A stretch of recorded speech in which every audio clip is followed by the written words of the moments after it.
Here's another request deck. This time it's from Not a Giraffe. I mean, you're either a giraffe or you ain't, am I right? I always say that Ninetales is basically just a better form of base set Charizard, and this deck is all about Ninetales. And, like was said down in the comments, I didn't want to make it too similar to the Arcanine deck that's already on the channel because they basically are the same deck. You can swap out Arcanine and Ninetales, and basically the only thing that's going to change is the double colorless energy. So since this is a request deck and I want to change it up a little bit, I want to see how else I could run Ninetales that would give it a unique spin that might not actually be expected by an opponent that's encountering a base set Ninetales. So this version is a bit more eclectic, it's a little more anti-metagame, and you'll see what I mean as soon as we get into the deck, so let's do it. Starting with a full playset of Vulpix, you're not going to be using Confuse Ray very often, hopefully never really have to. The goal is of course going to be to get Ninetales out on turn 2. And Ninetales does have an attack for 2 energy, so it actually has something that it can do on turn 2, and that's going to be where the basis of this deck is really going to be. You know, you compare Ninetales to an Arcanine deck where it's really just all-out attacks, but this Ninetales actually has an attack that deals with bench manipulation, which can work really well against certain decks where your opponents will try to build up their bench a little more, while something like Chansey is the active. But if you use Lure, you can actually pull something off of the bench and start attacking it right away. Usually a deck can only have 4 gusts of wind and then whatever you want to get back with Item Finder, but with this, Lure actually gives you another option for moving around your opponent's Pokemon, put them on edge.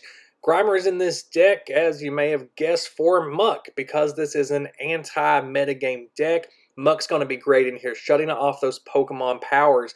That way you really have more of a chance against things like Rain Dance or Venus Center. Just having one Muck on your bench completely obliterates damage swap. But I'm running a 2-2 line of Muck in this deck, just in case a couple of cards you really need are in your prizes, but also because this is the era of Gust of Wind, and Muck is going to be a prime target if it's shutting off all of the powers of your opponent's deck that it needs to run.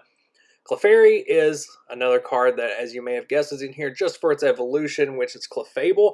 Even though you still can use Metronome off of Clefairy, it's not very likely you're ever going to, since it's easier to just get the Clefable out of your deck and use Metronome for 1 energy instead of 3. I think that Muck and Clefable together are the 2 best anti-metagame cards. A lot of people would argue for Ditto, but I do prefer Clefable's Metronome over Ditto because you don't have to attach all of the energy necessary to use other Pokemon's attacks. Metronome just straight up copies the effects of the attack. It doesn't matter if your opponent even has the energy for that attack. You don't have to worry about discarding energy or any of the side effects. And this is great. For 1 energy, you can copy basically a Psyburn on a movie promo Mewtwo and knock it out before it can even attack you. You can copy a Hydro Pump off of Blastoise and just deal massive amounts of damage for only 1 energy, even though the downside is you have to evolve into Clefable off of a Clefairy that only has 40 HP.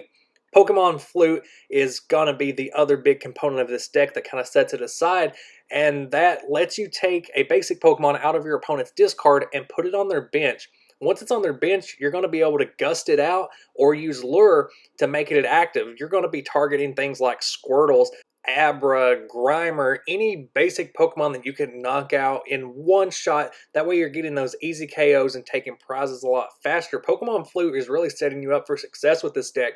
And it's weird that it wasn't used this way in more decks, but I guess straightforward attacking decks were the mainstay of this era.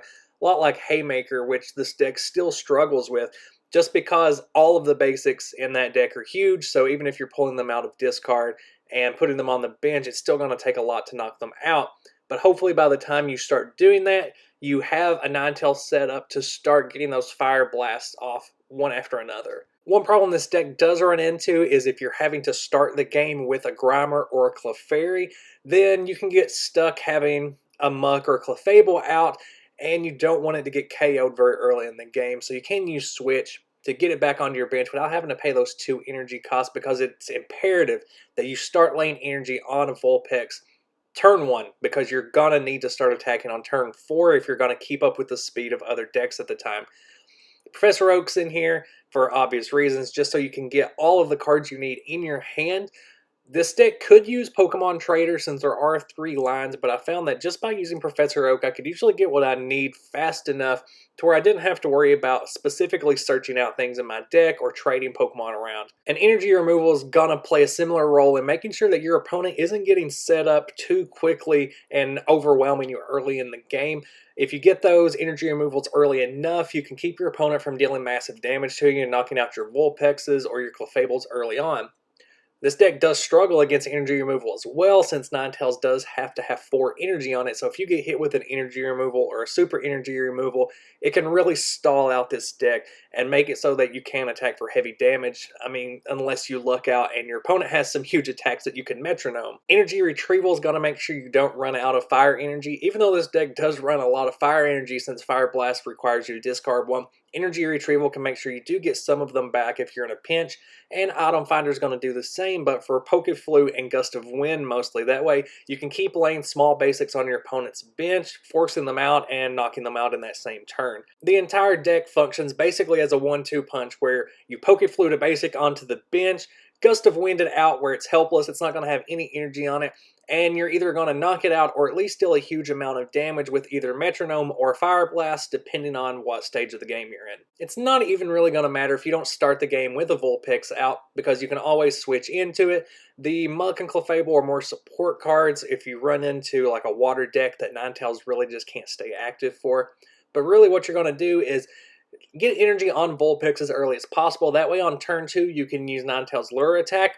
You're going to pull out whatever Pokemon is least effective on the opponent's side of the field, whatever is most useless to them.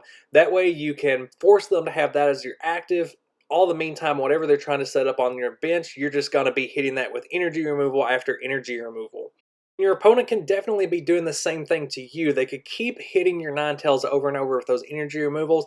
Clefable is a big help for that since it only needs 1 energy to attack and it can copy anything on your opponent's side of the field. So if that's the case, then you do want to get Ninetales back on your bench. Use Clefable so that you're at least attacking and posing 2 threats to your opponent, where they maybe not focusing as much on the Ninetales if you have a Clefable that's starting to get KOs. But to combat those energy removals, you could put in a couple of copies of Lass into this deck.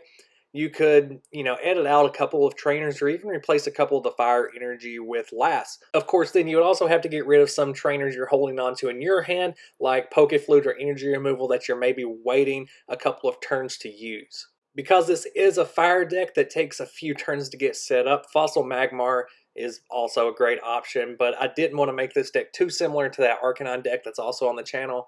If you did want to use Muck as an attacker for another coverage option, that could work too. You would have to put in grass energy into the deck, which could make it a little difficult to get those 4 fire energy on Ninetales, but you can use Muck Sludge Attack. It's actually pretty good.